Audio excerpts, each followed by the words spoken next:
Bonjour à toutes et à tous, nous sommes le mardi 27 août, bienvenue dans votre bulletin d'information de la mi-journée. Nous en parlions déjà hier à l'occasion du passage de la flamme paralympique, c'est une année riche en événements pour la ville de La Roche-sur-Yon et ce n'est pas fini puisque la 10e édition de la Joséphine approche, 10 ans que cette course solidaire sensibilise au cancer du sein. Une partie des fonds est d'ailleurs reversée à la Ligue contre le cancer et édition anniversaire des nouveautés. Vous nous en dites plus, Tim Bastard, à commencer par la date de cette Joséphine. Eh bien, notez bien la date, la Joséphine sera de retour dans les rues de La Roche-sur-Yon dimanche 13 octobre. Alors si vous ne savez pas ce que c'est, en quelques mots, la Joséphine, c'est une course au profit de la Ligue contre le cancer qui s'inscrit dans le cadre d'Octobre Rose. Initiée par la conseillère municipale de La Roche-sur-Yon, maintenant députée Béatrice Bellamy, l'événement célèbre cette année son 10e anniversaire. À cette occasion, la ville a sélectionné 7 nouvelles égéries. Leur portrait sera affiché sur l'espace public ainsi qu'au CHD de la Vendée dans les prochains jours. Elles représentent chacune un symbole ainsi qu'une valeur importante de l'événement.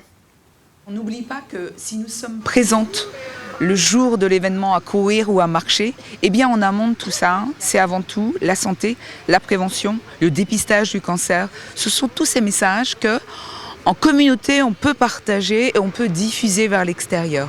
Et le 10e anniversaire, c'est l'apothéose.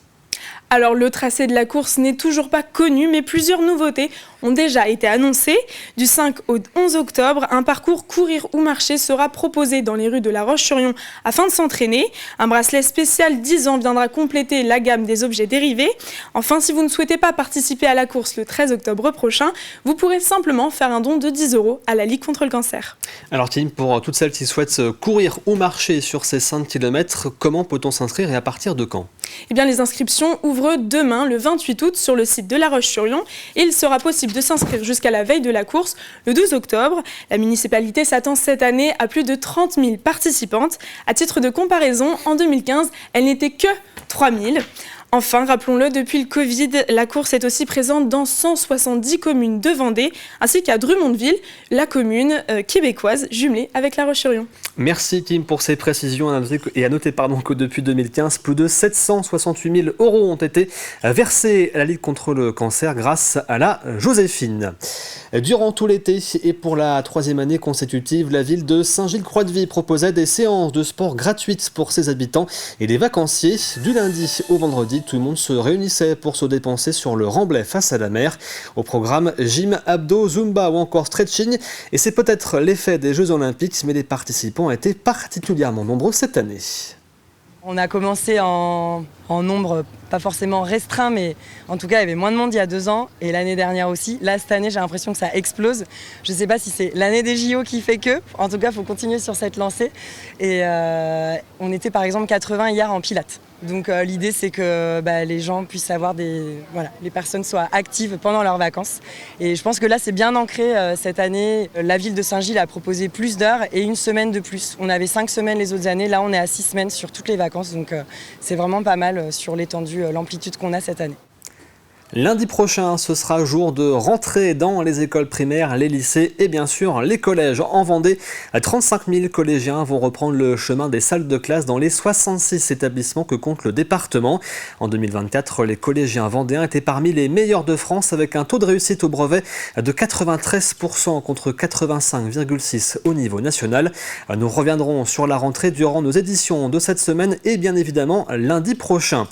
Et qui dit rentrée des classes dit achat des fournitures. Certains ont anticipé depuis plusieurs semaines, d'autres s'y prennent à la dernière minute. Au Poiré-sur-Vie, la papeterie Frimodo a la solution. Elle prépare des kits avec toutes les fournitures dont vous avez besoin.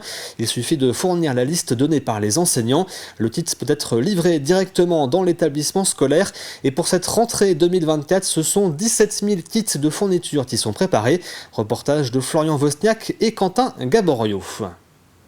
Crayons, cahiers, classeurs ou autres calculatrices et tubes de colle, il y a comme un air de rentrée des classes chez l'entreprise Frimodo au Poiré-sur-Vie. Depuis le début du mois de juillet, les salariés de l'entreprise sont à pied d'œuvre pour préparer les fameux packs de fournitures des écoliers.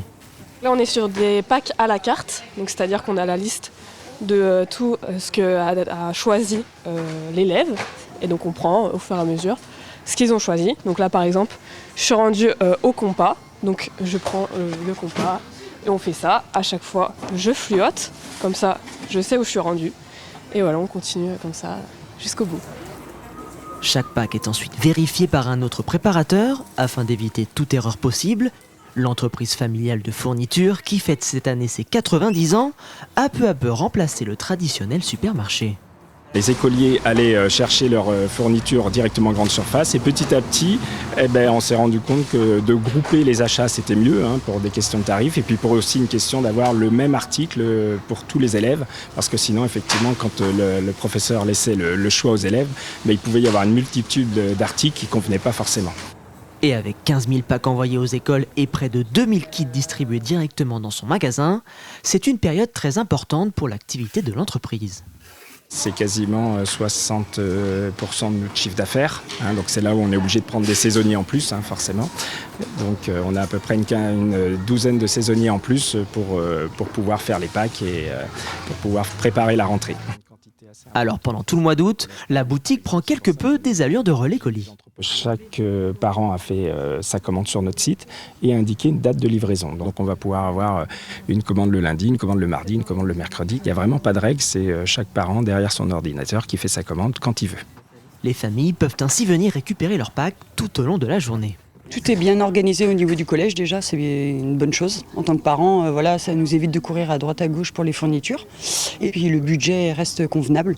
Ça reste tous les ans la même chose avec le colis à venir chercher ici. Et pour les retardataires qui n'auraient pas encore fait leurs achats pour la rentrée, pas de panique, il vous reste encore quelques jours pour faire le plein de fournitures. C'est sans doute la troupe de théâtre vendaine la plus ancienne, la troupe Saint-Pierre, installée dans la commune du Givre, a fêté ses 100 ans, une troupe amateur qui organise une dizaine de représentations chaque année. À l'occasion de cet anniversaire, tous ceux qui ont participé de près comme de loin, comme acteurs ou bénévoles aux différents spectacles, ont été réunis pour partager leurs souvenirs. Une vraie fête de famille qui avait lieu au château de la Brunière, là où l'histoire a débuté. On termine avec un rapide coup d'œil à votre météo de cet après-midi. Grand soleil sur l'ensemble de la Vendée. Et il va faire chaud, 25 à 27 degrés sur la côte et 30 à 32 degrés dans les terres. C'est la fin de cette édition. Vous pouvez bien sûr retrouver l'ensemble de nos reportages sur tvvendée.fr. Je vous souhaite une excellente journée.